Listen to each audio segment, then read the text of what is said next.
দুলিয়াজান সমষ্টি অন্তৰ্গত নকাৰী ভেকুলাজান গাঁও পঞ্চায়তৰ উন্নয়ন ফকুলাস্বৰূপ। দুলিয়াজান সমষ্টি অধীনৰ নকাৰী ভেকুলাজান গাঁও পঞ্চায়তৰ অন্তৰ্গত নকাৰী ৱাৰ্ড, বায়নচুক ৱাৰ্ড, টিংৰাইহোলা ৱাৰ্ডৰ উন্নয়নৰ নমুনা। এই দৃশ্যলৈ মন কৰক। বাৰিষা কি অৱস্থা হয় উন্নয়নৰ কথা কৈ ঢাল ঢোল বজাই থকা বৰ্তমানৰ চৰকাৰৰ ৰাস্তা পদূলি। উল্লেখযোগ্য এই যে স্থানীয় বিধায়ক তেৰছ গোৱালাক কেইবাবাৰো কোৱা পাছতো কোনো কাণসাৰ নিদিয়া পৰিলক্ষিত হৈছে। ইফালে এই সমষ্টিৰ পৰা সাংসদ হোৱা তথা কেন্দ্ৰীয় মন্ত্ৰী ৰামেশ্বৰ তেলীক অৱগত কৰা পাছতো কোনো গুৰুত্ব নিদিয়া অভিযোগ উত্থাপিত হৈছে। ইফালে এই সমষ্টিৰ পৰা সাংসদ হোৱা তথা কেন্দ্ৰীয় মন্ত্ৰী ৰামেশ্বৰ তেলীক অৱগত কৰা পাছতো কোনো গুৰুত্ব নিদিয়া অভিযোগ উত্থাপিত হৈছে।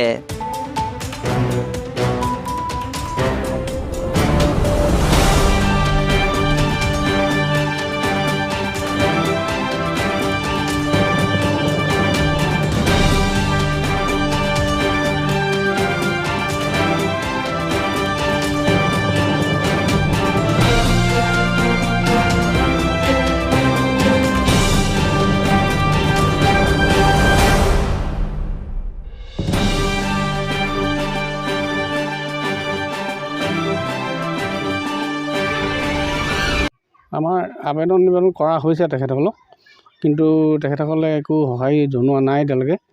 এই কেতিয়া কি কৰে অৱশ্যে তেখেতসকল কৰিবৰ কাৰণে আমাৰ আহ্বান জনাইছোঁ। আমাৰ স্কুলৰ কৰ্তৃপক্ষৰ ফালৰ পৰাও এখন কাগজ দিয়া হৈছে।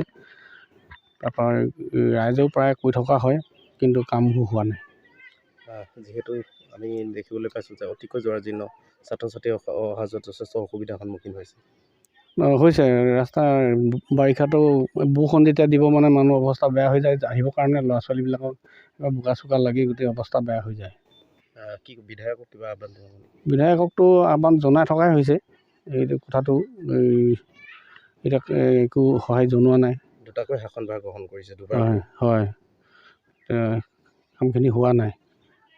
দুবাৰকৈ শাসনভাৰ গ্ৰহণ কৰাৰ পিছতো তেওঁ কৰা নাই।